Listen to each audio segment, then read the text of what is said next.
Hello, ladies and gentlemen, patriots and friends. You're not going to believe this. This is really wild. I mean, this is crazy. This is really nuts. Instead of apologizing to the people of Minnesota and apologizing to the American folks, Tim Walz jumps up there and goes straight to what all of the Democrats do, and that is blaming President Donald Trump. President Donald Trump did what? Expose the fraud, sparing us all of this misery and saving us some money. The jury has found these people guilty of fraud, and the judges are letting them go free. Watch this. The judge who tossed out a jury's guilty verdict in a fraud case is not the only judge in Hennepin County who had problems with the state's case. I broke this story that went national a couple weeks ago. Judge Sarah West acquitted Abdi Fattah Youssef 3 months after a jury found him guilty in a $7.2 million home health care fraud scheme.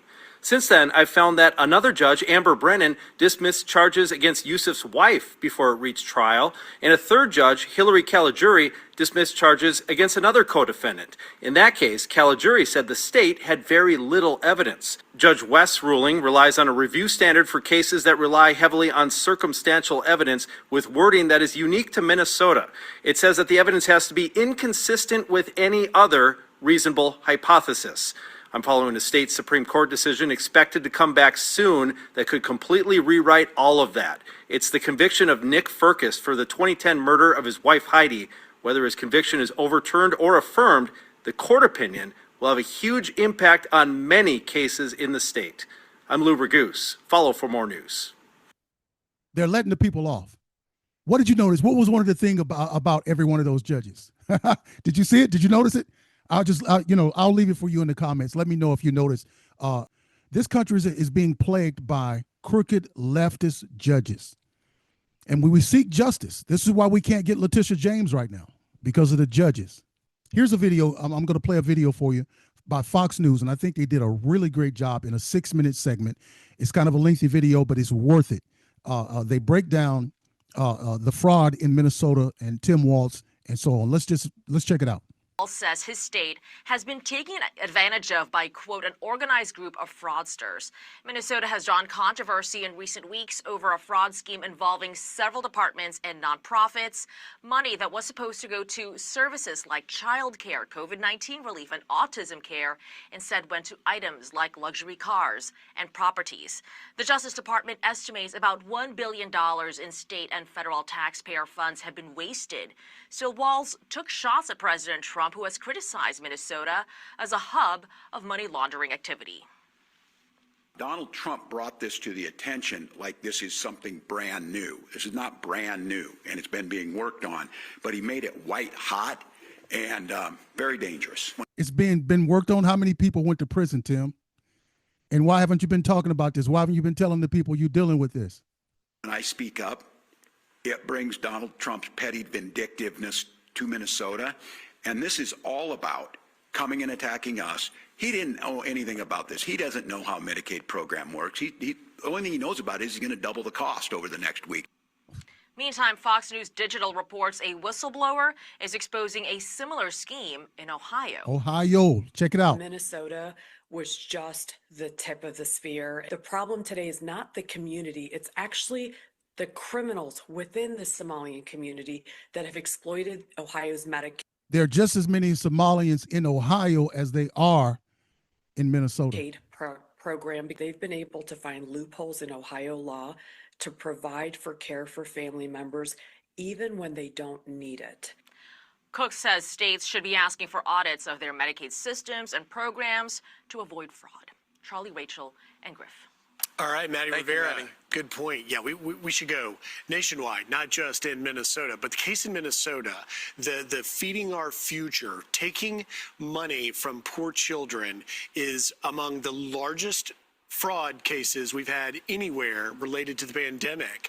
And now having Governor Walz out there trying to defend it, trying to shift blame to President Trump, Ilhan Omar saying that, well, if there's money going overseas and that's the FBI's fault, it's ludicrous. It's outrageous. And at very best case scenario, Walz's administration and the governor himself would be incompetent. On the worst end of the scale, it's corruption for looking the other way. Because remember, Governor Walz was was also calling out whistleblowers. At the end of the day, one of the biggest developments I think yesterday was Treasury Secretary Scott Bessent announced that he is going to do these geographic tracking order to look into the money services businesses to see if, we know now from the CBS reporting about these luxury cars and villas in the Maldives and whatnot, but this was $1 billion.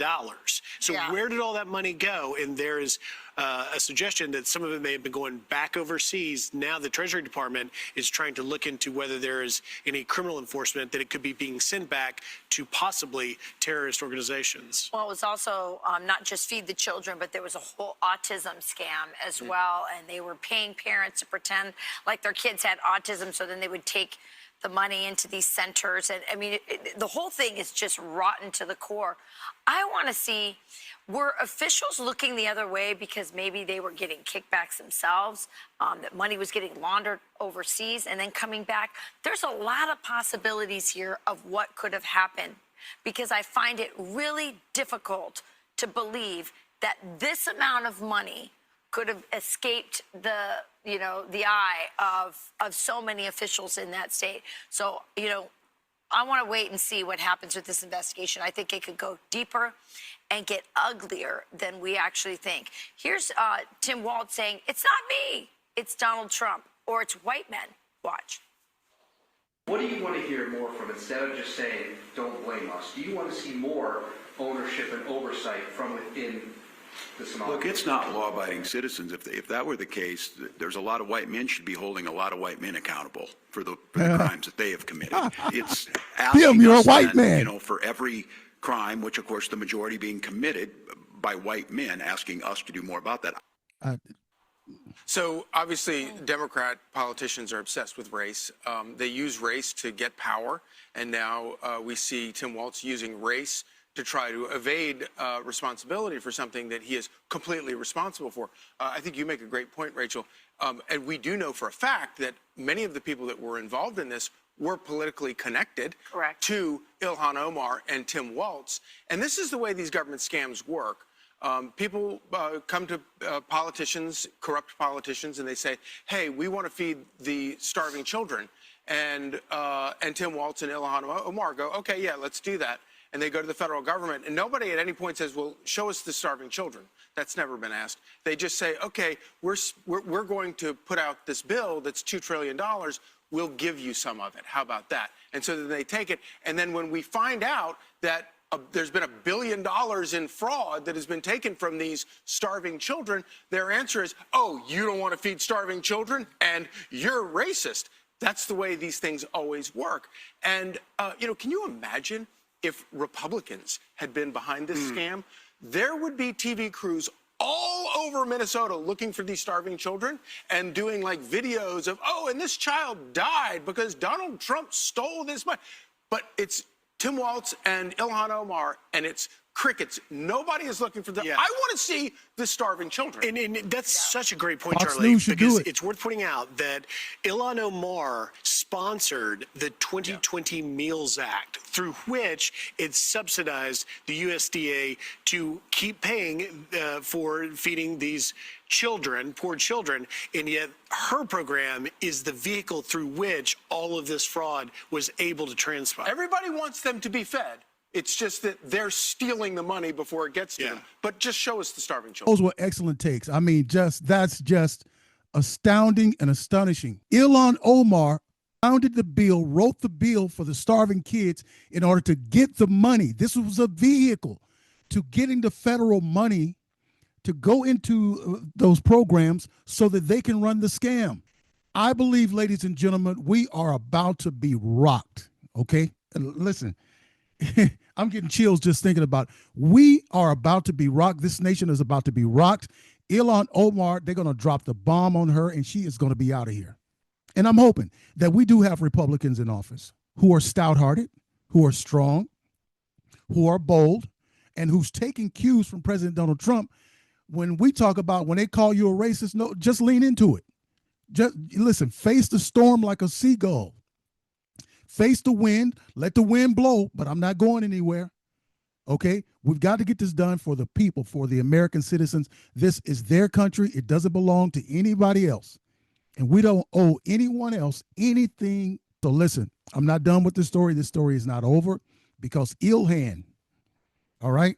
That's our thing. Her hand is ill. When she lay that hand on you with them cigarettes that she smoked, and she's real sick and demonic, when she put that hand on you, you're going to get ill. Just like the Somalians, wherever they land, folk get ill. All right. This is Pastor Jerone. Don't forget to like, share, subscribe. I'll see you on the next one.